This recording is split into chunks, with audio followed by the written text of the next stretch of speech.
In a dimly lit room, a group of Soviet officials gathered around a body, their whispers filled with tension.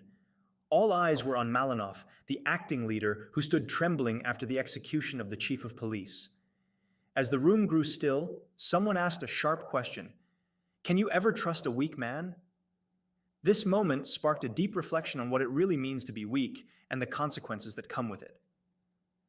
Friedrich Nietzsche, a well-known philosopher, believed that weakness wasn't just a personality trait, it was a moral flaw.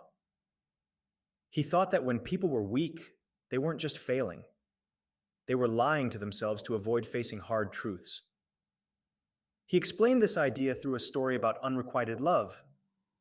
A man, heartbroken, because the person he loved didn't feel the same, convinced himself that as long as she was happy, nothing else mattered. But deep down, he was lying to himself. His own happiness and desires were ignored, and Nietzsche saw this as a form of weakness, a refusal to face reality.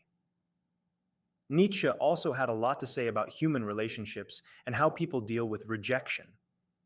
He talked about the nice guy archetype, the person who, after being rejected, becomes bitter.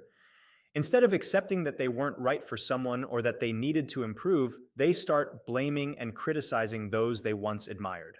This bitterness, Nietzsche argued, is a cycle of weakness, where people tear others down instead of working to become better themselves. At the core of Nietzsche's philosophy was the idea of strength. He believed that true strength comes from self-overcoming, pushing past your weaknesses and mastering your desires and ambitions. He argued that a real leader needs a strong will, someone who can stay focused and stand firm in their beliefs, while weak people are easily swayed and unreliable.